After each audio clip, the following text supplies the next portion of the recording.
All right, so pretty much what you see on this review sheet will be similar to what will be on your exam. Same number of questions, similar type problems. Also, you will be allowed a one-page sheet of notes with writing on one side of the paper and nothing on the back. Also, make sure that you do bring your own calculator and something to write with. Okay. All right, so we'll start off with problem number 1, and that's this. Let's say you're given the quadratic function f of x equal to x squared minus 2x minus 3, and you're to perform the following. So here you'll have 5 parts to problem number 1, where you have to determine whether the graph opens upward or downward, and then part B, identify the vertex of the parabola, then find the x-intercepts and find the y-intercepts, and then sketch the graph using the x-intercepts, vertex, and additional points. So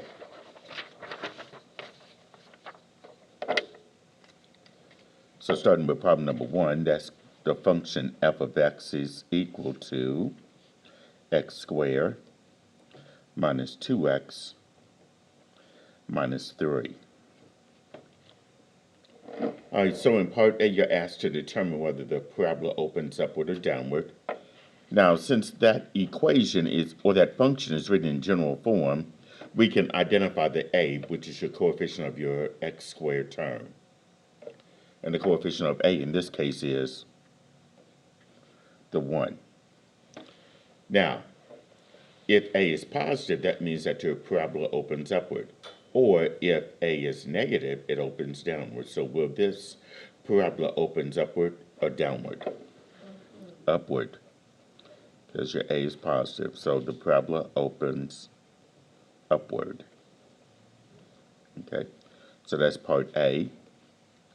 Now part B is identifying the vertex of the parabola, and I'm also going to include axis of symmetry with that question. So in part B, you'll be required to answer two things: the vertex and axis of symmetry.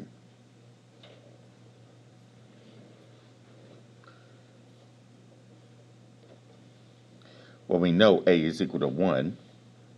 We also need to identify what B is. What would be the B in this case? Negative 2.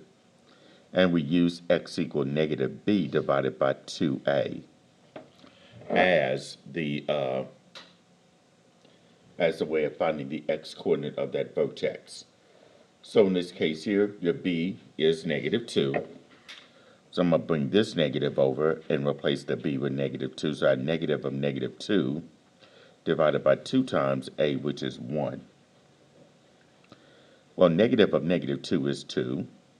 2 times 1 is 2, and 2 divided by 2 is 1.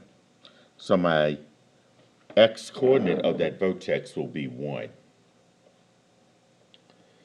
And then to find the y-coordinate of the vertex, since x is equal to 1, I'll take that 1, substitute it for every x in the f of x function. So f of 1 will be this: 1 squared minus 2 times x, which is 1, minus 3. So here, if I square the 1, that's going to be 1. Minus 2 times 1 will be 2, minus 3. So in this case here, what's 1 minus 2 minus 3? Negative 4. So the vertex of that parabola will be the ordered pair 1, negative 4. And of course, the axis of symmetry would be what? X equals 1. And I will tell you, on the axis of symmetry, you must say x equals to whatever the x-coordinate of that vertex is. In this case, x equals 1. Okay. Now I'll tell you, you'll lose points off of that for that part if you leave off the x equals 2, because your axis of symmetry is just a vertical dotted line going through the x-axis at that x value. Okay. Any questions about part B? Now part C is finding the x-intercepts.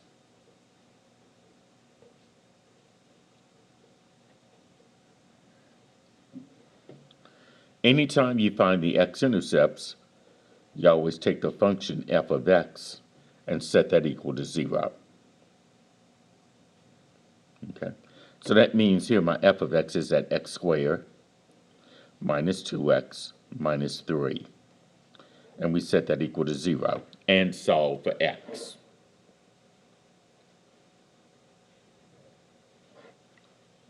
Now let's see if we can factor x squared minus 2x minus 3 into two binomials here. Here x squared breaks up as x and x. What factors of a minus 3 gives me minus 2x as a middle term?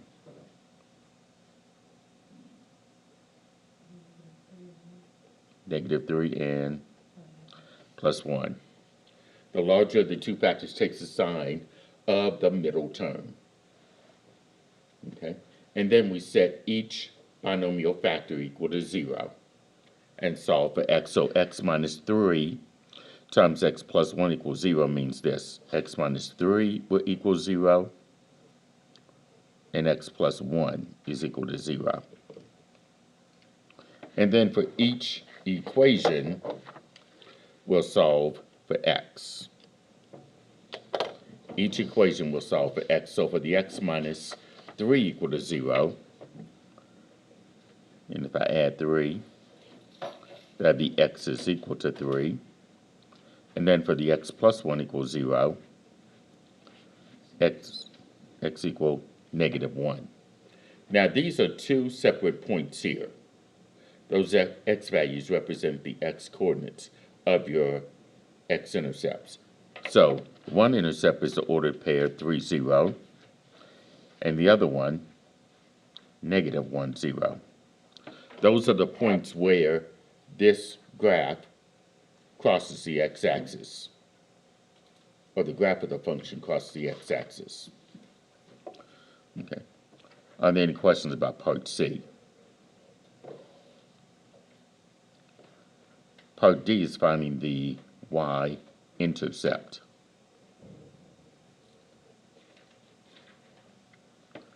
Anytime you're finding the y-intercept, you have to let x equal 0 and evaluate. So here I'm letting x be equal to 0, so that means I'm going to have f of 0 equaling to, we take this function here, set every x equal to 0, and simplify. So it'd be 0 squared minus 2 times 0 minus 3. So here's 0 squared is 0, minus 2 times 0 is 0, minus 3. So 0 minus 0 minus 3 ends up being negative 3.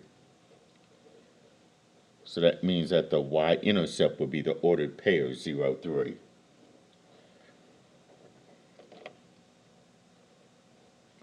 And then part E is the graph. That means we take all this information that we have from parts A, B, C, and D, and then place it on the graph of the on the coordinate plane.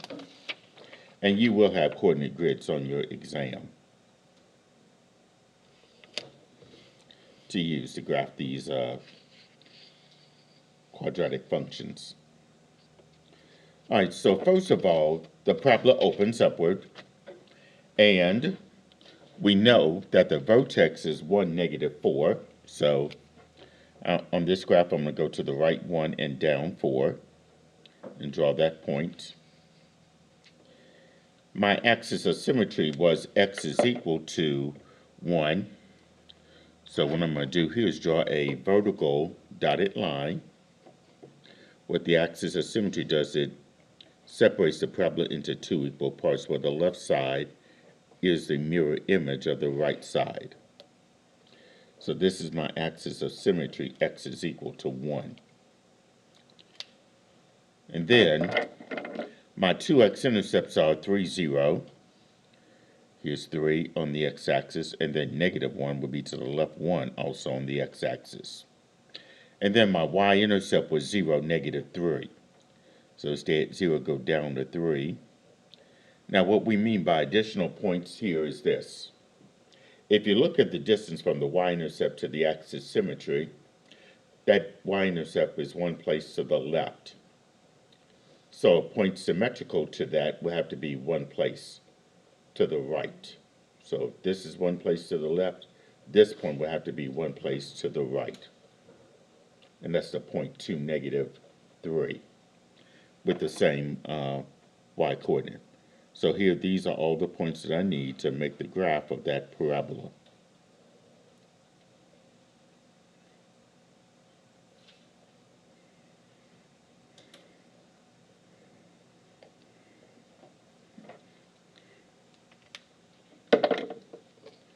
Okay.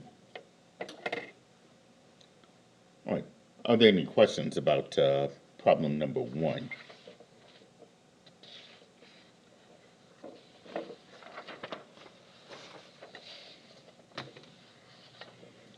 Okay.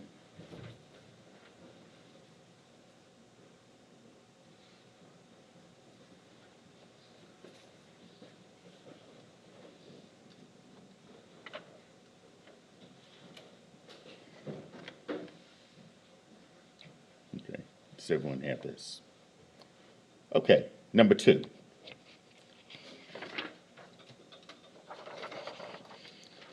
Here you're given the quadratic function f of x equals to -4x squared plus 160x minus 600.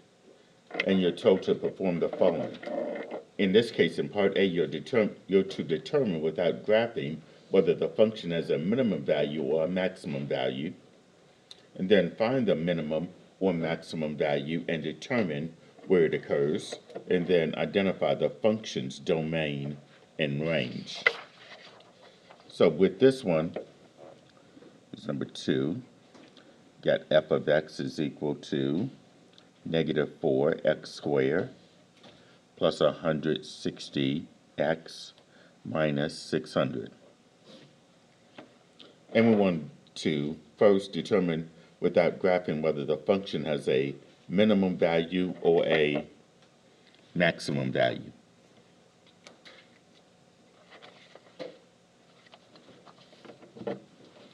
So we need to identify what a is. What's the a in this case? -4, that's the coefficient of your x squared term. And this will determine whether you have a maximum or a minimum value. If it's positive, it does have a minimum value. Or if it's negative, it has a maximum value. So will this have a maximum or a minimum value? Minimum. Just said that it was negative. Yeah, because if it's negative, it has a maximum value.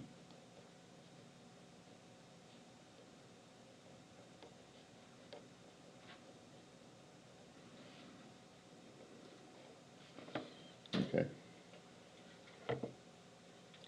Any questions on part A? Okay, you might need to look through your notes for section 3-1. All right, part B is to determine its maximum value. Okay. Well, we know what A is. That's -4. What should B? 160. Okay, and of course we use x equals -b over 2a. What that does, it helps us determine where the maximum value occurs. Okay. So we substitute the b with 160, so I bring the negative sign over. So this will be 160 over 2 times a, which is -4. So it'll be -160 divided by 2 times -4. That's -8. And -160 divided by -8 is how much? 20. So here x is equal to 20. That's where the maximum value occurs, at x is equal to 20. Now to find out what that maximum value is, we just substitute every x in f of x with the 20. So here we're going to be evaluating f of 20. And that's equal to -4 times x, which is 20, and that's squared, plus 160 times x again, that's 20, minus 600. Okay. Now, if you want to, you could use your graphing calculator and type all this in. Here, I'm just going to do this.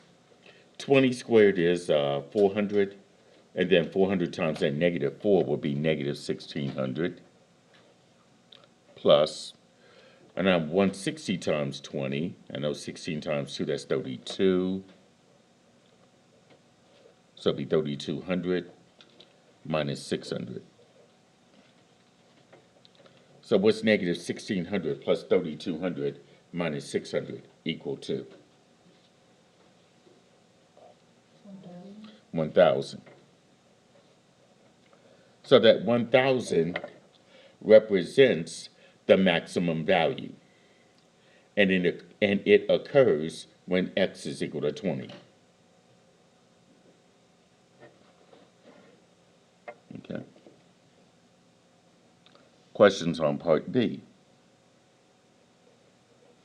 Now part C says identify the function's domain and range. Well, let's start with the domain. That should be quite easy because the fact here is that we have a polynomial function. And in fact, quadratic functions are polynomial functions, meaning any x value that you assign to it, you will always get a value for f of x. So that domain will have to be, in interval notation, by the way, would be what? Negative infinity to infinity.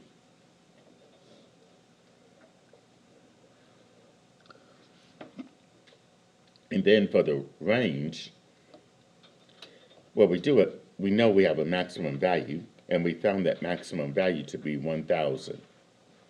What that means here is this. That's going to be the highest y value it will ever be for that function. So that means your range is going to go from negative infinity up to 1000.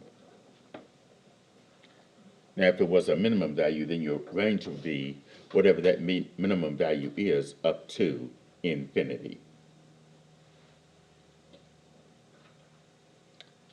All right, questions on problem number 2? Would the domain always be negative infinity to infinity? Well, because it's a polynomial function, meaning any x value that you assign to, you're always going to get a value for f of x. There are no restrictions. Are there any other questions? All right, number 3.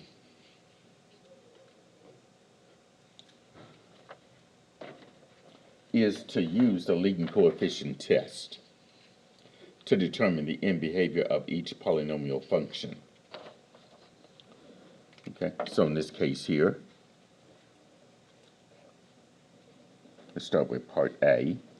Here we got f of x is equal to x to the 5th plus 17x cubed minus 11. F of x equals x to the 5th plus 17x cubed minus 11. In this case here, this is back in section 3.2, I believe, where we had that, where I gave you the leading coefficient test, and you have to use that leading coefficient test to determine your end behavior. And I would recommend that you put that leading coefficient test in its entirety on your one-page sheet of notes, if necessary. Okay? And the way we determine end behavior, we have to identify 2 things, the n and a sub n. Your n is the highest exponent of that polynomial function, which is what? 5. A sub n is the coefficient of the variable to the highest exponent. It'd be 1. Now n, we determine whether it's even or odd. A sub n, we determine whether it's positive or negative. So for n being 5, is that even or odd? Odd. And a sub n, positive or negative? Positive. And according to the leading coefficient test, if your n is odd and a sub n is positive, that tells you that the end behavior for f of x would be this. It falls to the left and rises to the right.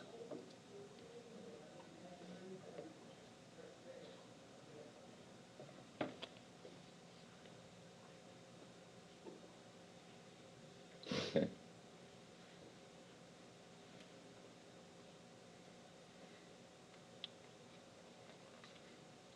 And by the way, I do have the leading coefficient test in the notes in section 3.2 on Canvas as well. So refer to that.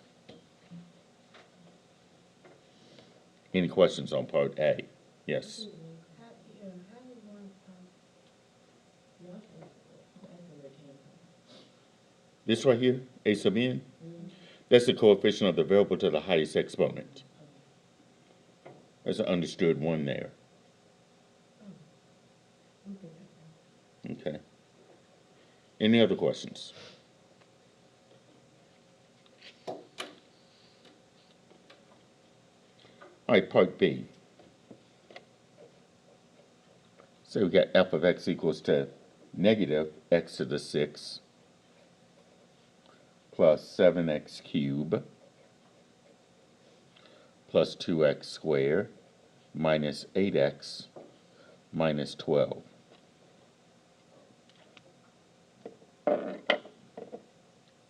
And I would like to find the end behavior of the graph of this function.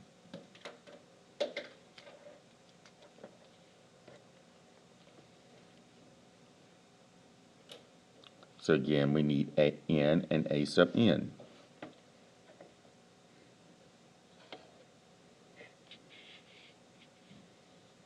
Okay, our n is the highest exponent in this polynomial function, which is what?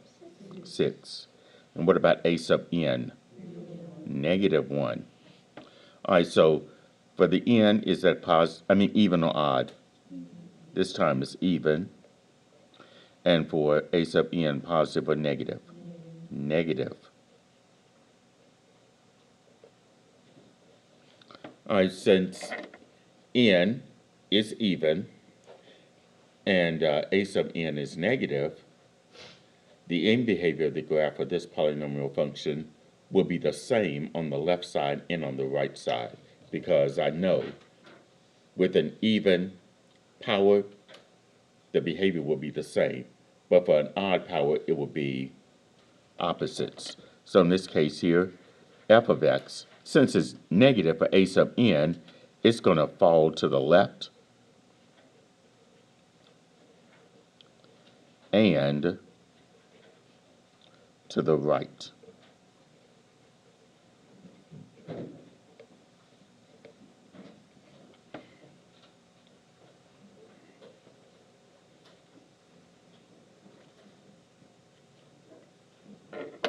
Okay. Questions on part B of number 3?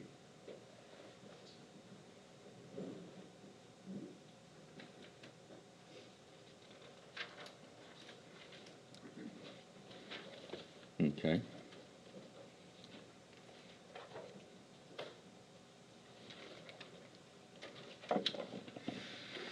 All right, number 4. All right, let's say we got this function where we're going to find the zeros of the polynomial function f of x is equal to 3 times the quantity x minus 2, and that's squared, times the quantity x plus 5, and that's cubed. So we're going to find the zeros of that function and give the multiplicities for each zero. State whether the graph crosses the x-axis or touches the x-axis and turns around at each zero. So in this case here, we're going to set f of x equal to 0. because that's going to help us find the zeros of this polynomial function. And here f of x is that 3 times the quantity x minus 2 squared times x plus 5, quantity cube is equal to 0. And then we set each factor equal to 0, so that means I must set 3 equal to 0, set x minus 2 is equal to 0, and x minus 2 quantity squared equal to 0, then x plus 5 quantity cube is equal to 0. Well, of course, that 3 is equal to 0. That's a false statement. We can eliminate that. For the x minus 2 quantity squared equal to 0, what's the opposite of squaring something? Square root on both sides. And since I'm dealing with 0, I don't need that plus or minus symbol. So I get x minus 2 equals to 0. And since x minus 2 is equal to 0, what must x have to be equal to? 2. So one of my zeros is x is equal to 2. And then for the x plus 5 quantity cube equal to 0, what's the opposite of cubing something? Take the cube root on both sides.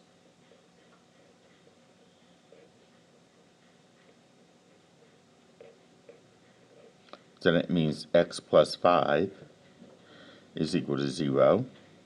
And what must x have to be equal to? Negative 5. So these are the zeros of this polynomial function. X equals 2 and x equal negative 5. Now we need to state their multiplicities. We need to state their multiplicities here.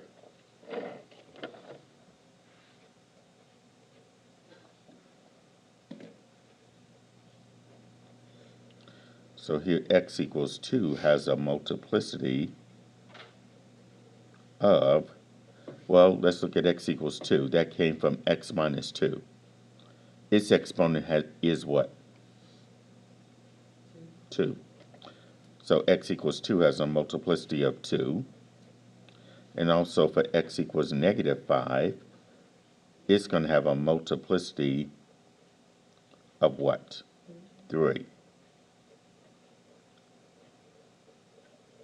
Here's x equal negative 5. That came from the x plus 5. Its exponent is a 3. Okay? So we have the multiplicities. Now we need to determine their behavior at each of those zeros. If it's even multiplicity, that means that your graph will touch the x-axis at that x value and turn around. Or if it's odd multiplicity, that means that the graph of the function will be crossing the x-axis at that x value. So for x equals 2 with a multiplicity of 2, it has even multiplicity.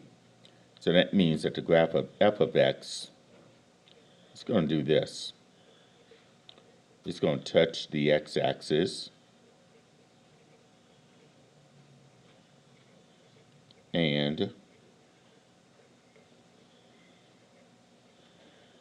turn around. Touch the x-axis and turns around at x equals 2 because our multiplicity is even. Now for x equals negative 5, it has a multiplicity of 3. What do you think that's going to, what do you think the graph of that function will do? Go through the x-axis, or just say crosses the x-axis at x equals negative 5.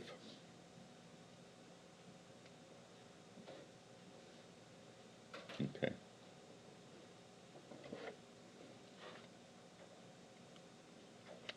All right. Are there any questions about problem number 4?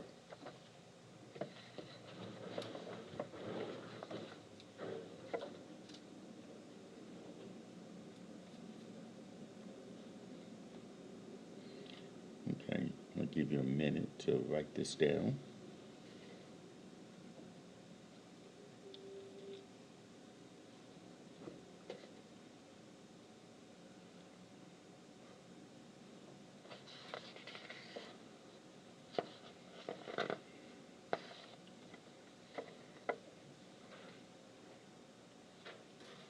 Okay, problem number 5 is a graph of a rational function. And it says here follow the seven steps to graph the rational function.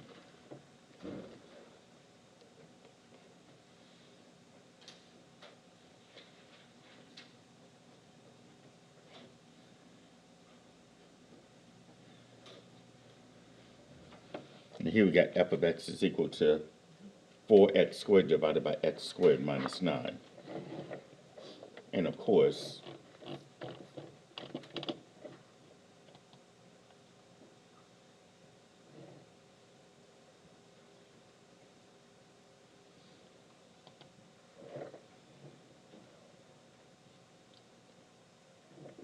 there was that 7-step procedure that's up here. Not the best, but this is that 7-step strategy for graphing a rational function. Okay, you first have to determine whether the graph has symmetry by replacing the x with negative x.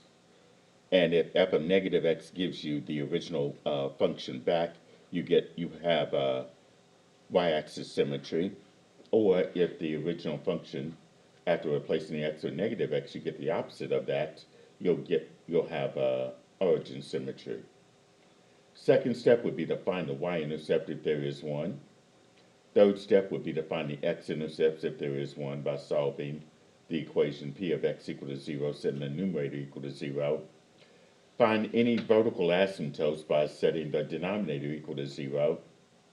And then find the horizontal asymptote using that rule for determining the horizontal asymptote. And then plot at least one point between and beyond each x-intercept and vertical asymptote. And then use that information to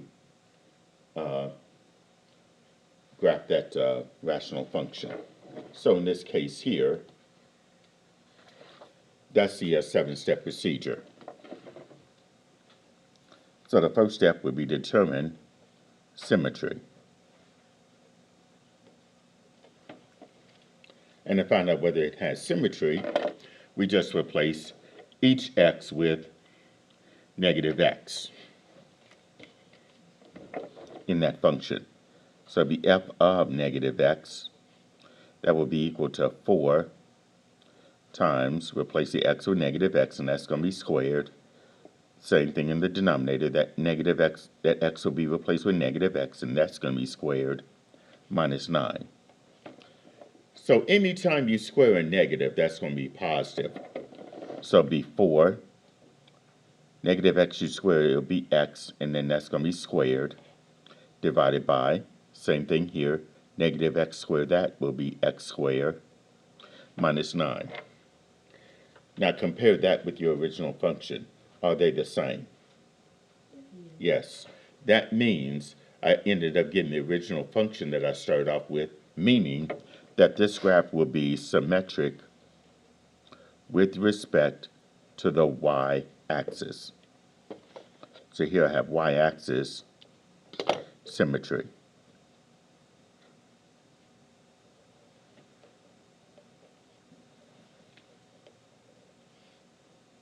Okay. So right there is step number 1, determining symmetry. Number 2 is finding the y-intercept.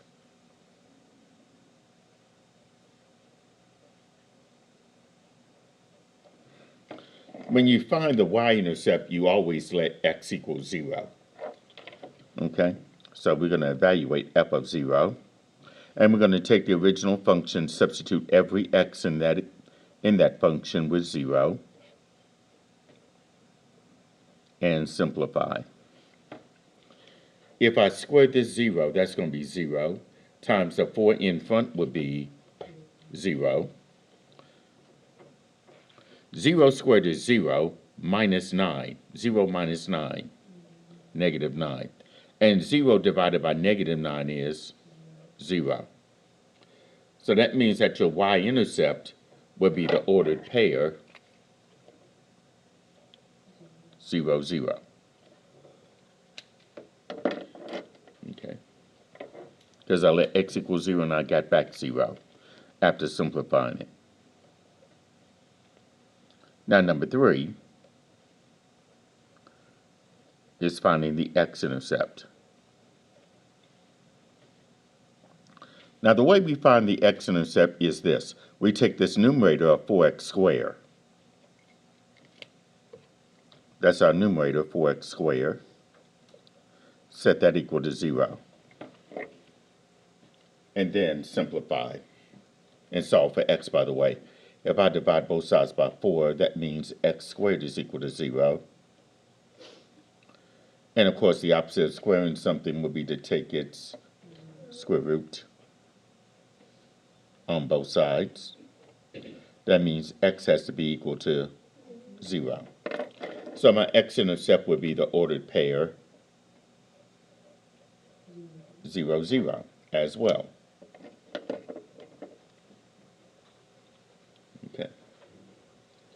Questions on that? Okay. All right, number 4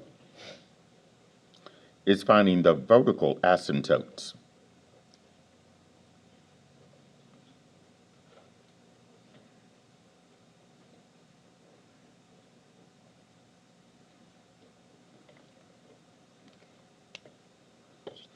All right, now to find the vertical asymptotes, we take our denominator of x squared minus 9.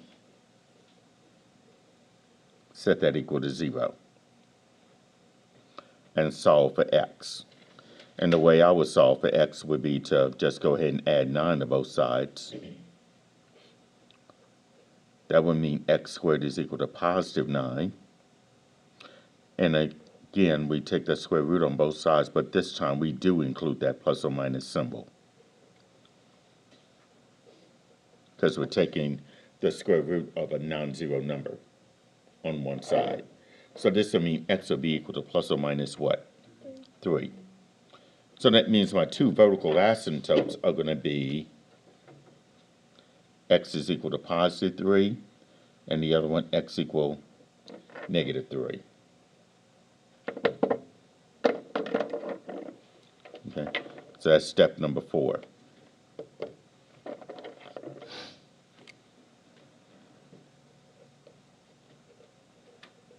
Now, step number 5 is finding the horizontal asymptotes.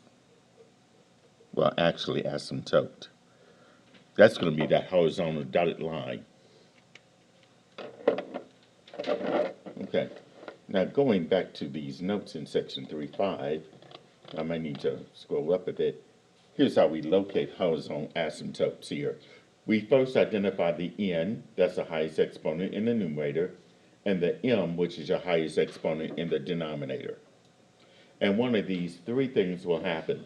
If n is less than m, that's the highest exponent in the numerator is less than the highest exponent in the denominator, then the x-axis or the equation y equals 0 will be your horizontal asymptote. And then number 2, if n is equal to m, that means the highest exponent in the numerator equals the highest exponent in the denominator. Then we look at our leading coefficients, a sub n and b sub m. A sub n divided by b sub m, that quotient will be your horizontal asymptote. Or if n is greater than m, highest exponent in the numerator is greater than the highest exponent in the denominator, then that means the graph of that function will have no horizontal asymptote. So, let's do this. Looking at this function, what's the highest exponent in the numerator? 2. The m is the highest exponent in the denominator. What would that be? 2. Compare n and m. Is n greater than, less than, or equal to m? Equal to. So that means we go to our leading coefficients, y equal a sub n divided by b sub m. We take the coefficient of the variable to the highest exponent in the numerator over the coefficient of the variable to the highest exponent in the denominator. What's your leading coefficient in the numerator? 4. And what's your leading coefficient in the denominator? Or 1. So 4 divided by 1 is 4. That means the equation y equal 4 is your horizontal asymptote. Yes. What would notice so like if it was to be if n is greater or less than what I'm going to see the other rules. Okay, it's in Canvas under section 3.5.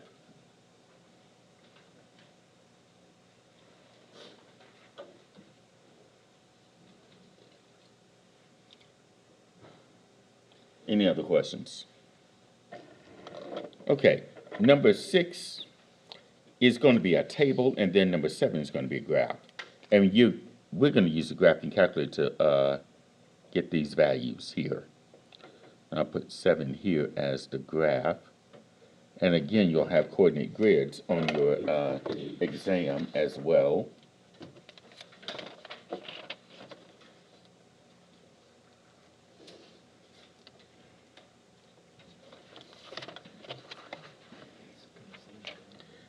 Okay. So here's just a coordinate grid. Okay, now the table, this will be x, and that's f of x.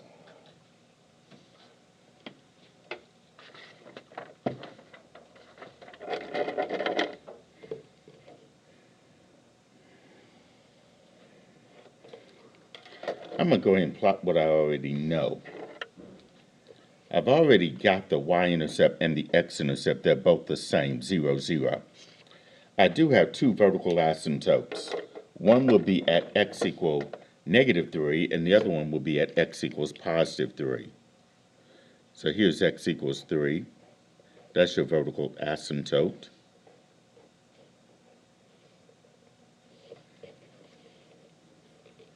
And the other one is x equals +3.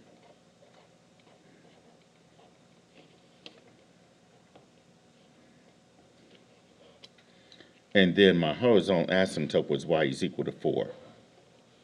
And that's up here. That's going to be the horizontal dotted line going through the y-axis at 4.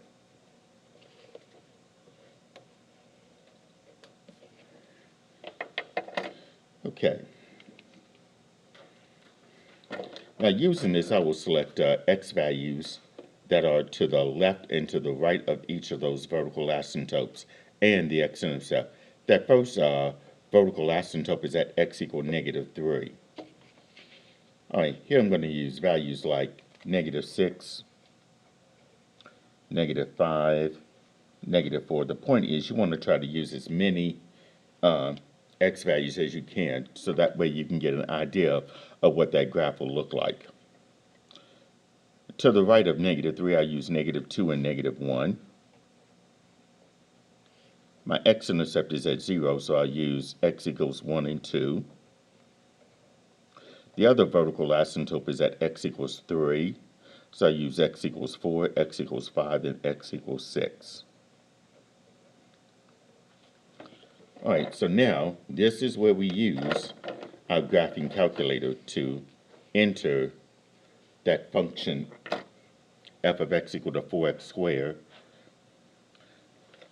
divided by x squared minus 9. Okay. And let me go ahead and give you the keystrokes. The numerator and the denominator I will put in parentheses. So for the numerator, it will be left parentheses, and then you'll type in 4.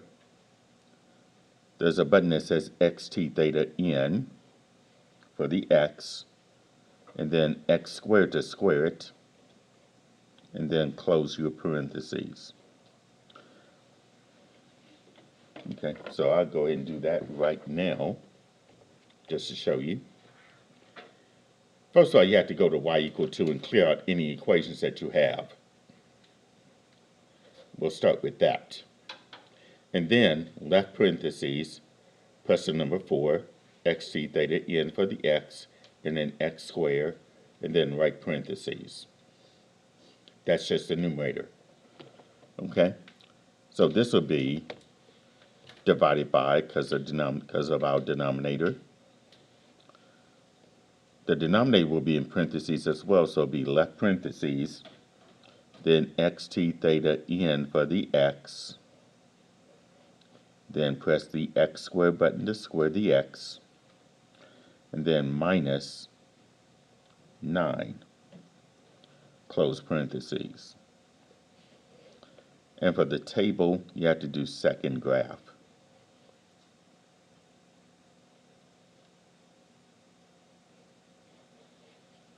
And this right here is just for the table.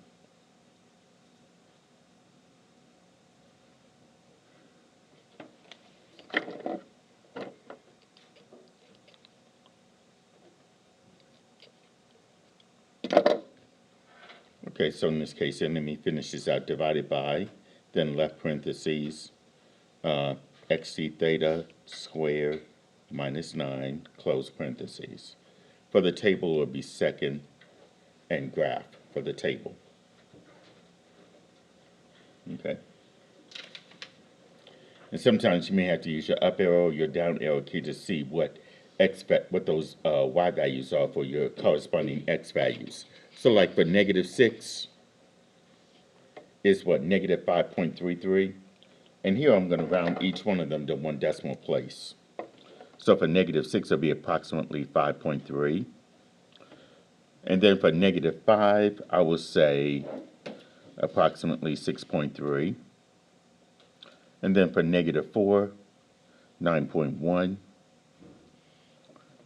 Now, as you can see at -3, you got an error. That's one of your vertical asymptotes. And then for -2, that's -3.2. And then for -1, that's going to be -0.5. And then we'll scroll down. At 0, that's 0. That's your x. That's your x and y intercept. And then for 1, that's -0.5. So you can see that this is symmetric with respect to the y-axis. For 2, -3.2. As you can see at 3, that's one of your vertical asymptotes. That's why you see the word error. And then for 4, that's 9.1. Then for 5, 6.3. And for 6, 5.3. All right, so now we can plot these on the coordinate plane. Okay, so move this out the way.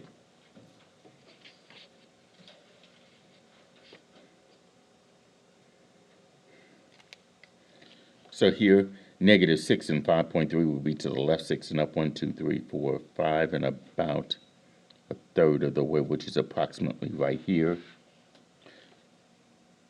And then for -5, 6.3, I'm going to say about right here. And sometimes you may have to guess where these points are going to be. For -4 and then 9.1, that's a little bit past 9. So you can get an idea of what this part of the graph will look like. It approaches the first vertical asymptote, but will never cross it. And then this part would get closer and closer to your horizontal asymptote, like this. But will never touch it. And then, let's see, -3 is your vertical asymptote, -2 and -3.2 to the left 2 and down, 3 and about 2/10 of the way, that's down here somewhere. -1 and then -1/2 will be halfway between 0 and -1. We've already got the x-intercept and y-intercept at 0, 0. But for the 1 and -0.5 and 2 and -3.2, you can see that it's symmetric with respect to the y-axis, so it's going to come down this way, approaching that first vertical asymptote, and then past 0 is going to come down, approaching the second vertical asymptote, like this. And then for 4 and 9.1, those last 3 points will be symmetrical to this part on the left side. So 4 and 9.1 will be about right here. 5 and 6.3 will be about here. And 6 and 5.3, that's about right here. So coming this way is going to approach that that second vertical asymptote. And if we come this way, it's going to approach the horizontal asymptote like this. So this right here represents the graph of the function f of x is equal to 4x squared divided by x squared minus 9.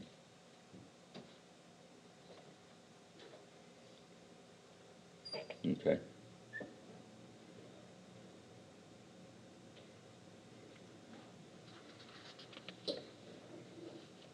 All right.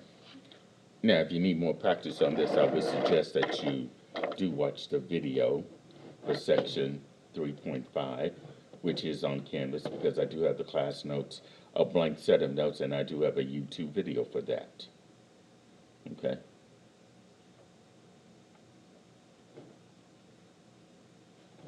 Any questions about problem number 5? Yes. Where did the x values come from? Do we always use those? Yeah. You'd use x values to the left and to the right of each of your vertical asymptotes and x intercept. Yes. On the test, will there be a graph, or will we have to sketch it out? You'll have a coordinate grid Okay. to graph. Okay. Just like the one for the quadratic function, you'll have a coordinate grid as well. Any other questions? Okay. Number 6 through 9 deals with stuff from chapter 4.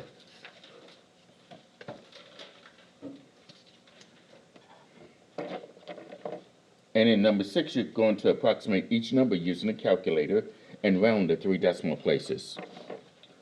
All right, so number 6, part A, is 3 to the 2.4 power.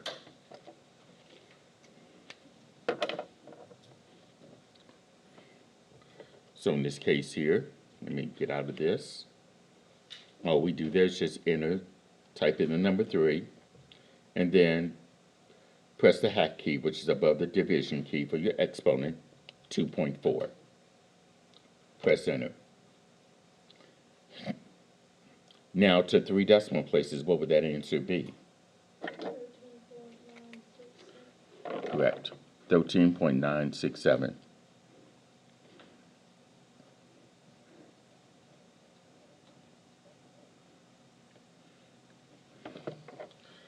All right, questions on part A. Part B has e to the 3.4 power. E to the 3.4.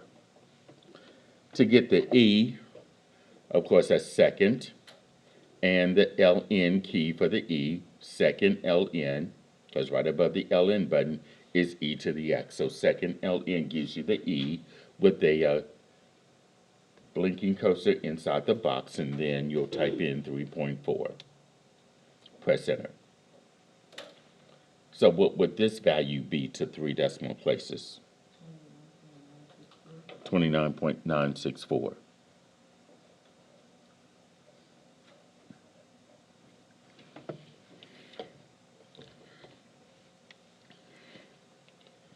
All right.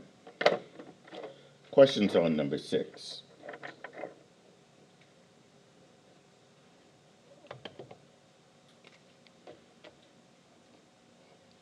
All right, number 7 is this. We're finding the accumulated value of an investment of $10,000 for 5 years at an annual interest rate of 8% if the money is A, compounded quarterly, B, compounded continuously.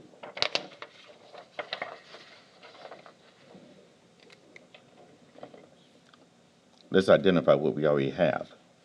An investment of $10,000, that's your P.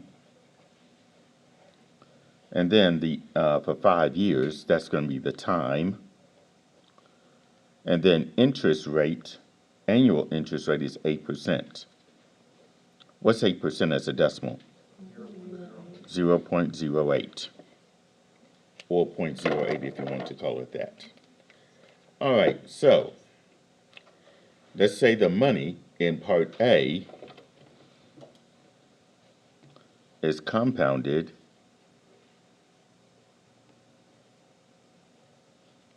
quarterly. Well, if it's compounded quarterly, how many compoundings are there in a year? There'll be 4. So n is 4. So that means we have to use this formula that has the n in it. A is equal to P times the quantity 1 plus R over n raised to the n times T. And do our substitution here. So your P is 10,000 times the quantity 1 plus R, that's going to be 0.08, divided by n, which is, in this case, 4. That's raised to the n times T. N is 4 and T is 5.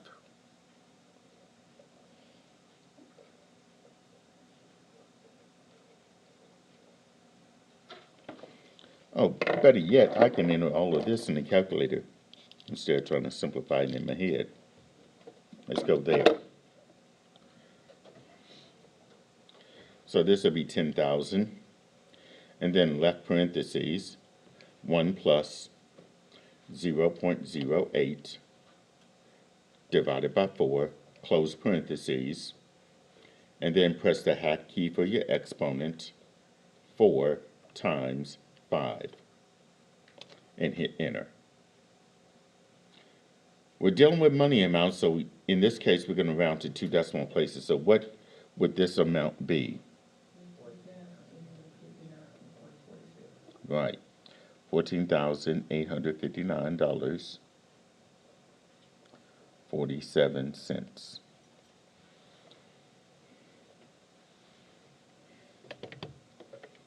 Okay. Questions on part A? Now, part B, it says compounded continuously.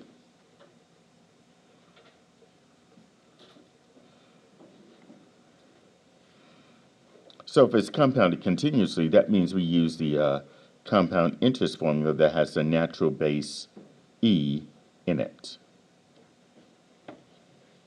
So it'd be A is equal to P times E to the RT.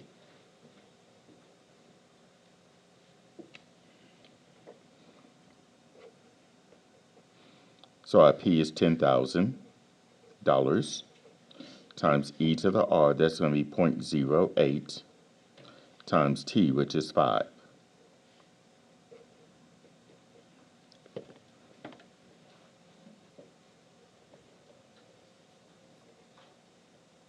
So it'd be 10,000, type that in, second LN for your E, and then I can type in 0.08 times 5, and then hit enter. So the 2 decimal places, what would this amount be? Right.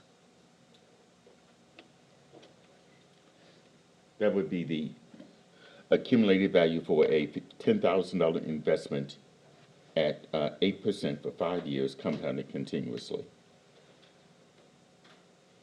Okay. Any questions about problem number 7?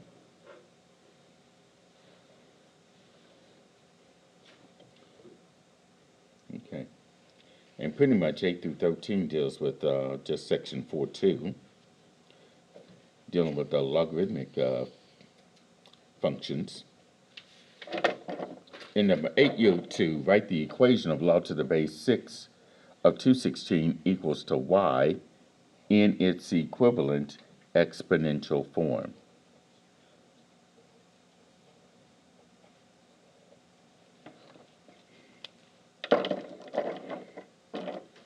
Okay. So in its equivalent exponential form, you start with the subscript for your log, that's the 6, that's your base. That y what's after the equal sign will be your exponent. That's going to be equal to the argument for your logarithm. So in its equivalent exponential form, we will have 6 to the y equals 216.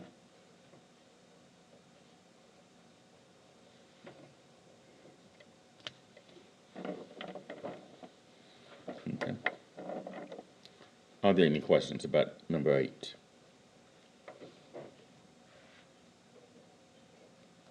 All right, number 9. Here we got 7 to the y is equal to 200. And you're to write that equation in its equivalent logarithmic form. That's number 9. 7 to the y equals 200 in its equivalent logarithmic form. Well, if it's going to be in its equivalent logarithmic form, you must have log in it. So what would be the base here? The 7, log to the base 7 of what? 200 equals y. Because you know you have the log in it. And you can think of this of the base 7 of 200 equals y. All right, questions on problem number 9. All right, number 10. This is on the back. It says here, evaluate log to the base 2 of 64 without the use of the calculator.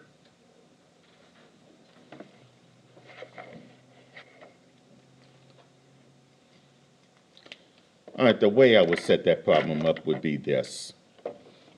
Set this to be equal to something called y, the missing exponent. Okay, because anytime you're finding the log to a base of some number, you're trying to find the missing exponent. Like 2 to what power would give you 64? Okay.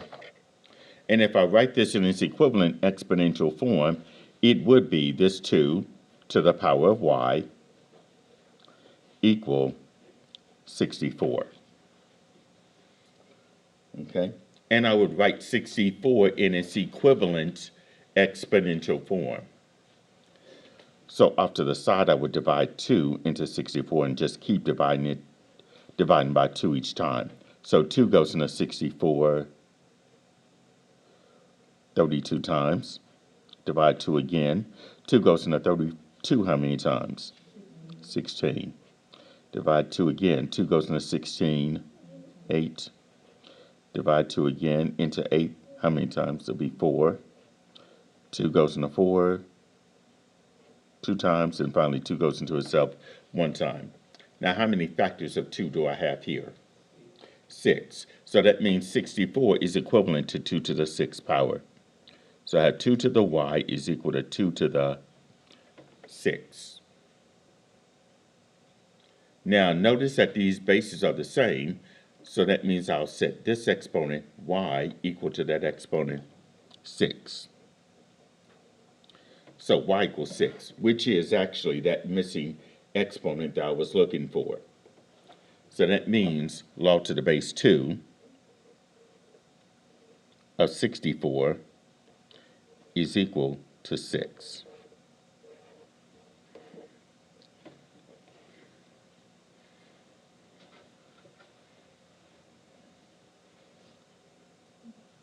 Okay.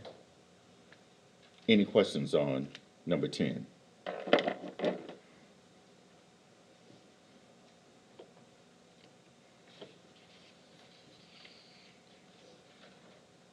All right, number 11. Well, 11, 12, and 13, you're to evaluate or simplify each expression without the use of a calculator. That's using those properties of logarithms for common logarithms and natural logarithms, like in number 11. Here we got log to the base 10. Well, actually log of 10 to the 7th power. Log of 10 to the 7th power.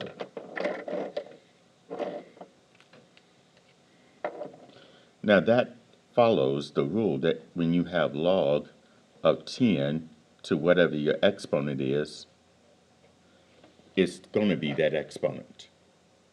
So what would log of 10 to the 7th be? It'd be 7. Okay?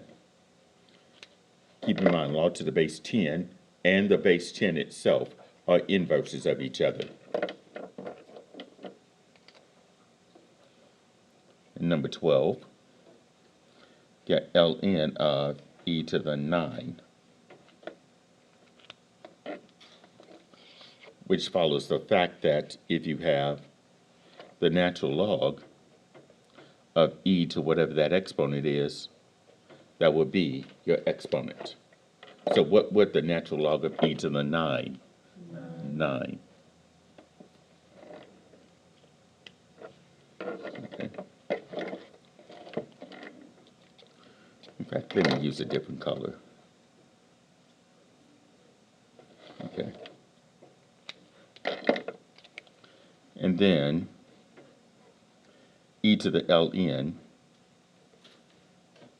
of 7 x cubed.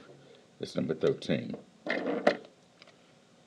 It does follow that e to the ln of whatever that argument is going to be that argument, and that's because e and ln are inverses of each other. So what's e to the ln of 7x cubed? 7x cubed. E to the ln of whatever is whatever. E to the ln of 7x cubed equals 7x cubed. Are there any questions about number 13? Or does anybody have any questions about what will be on exam number 3 on Thursday?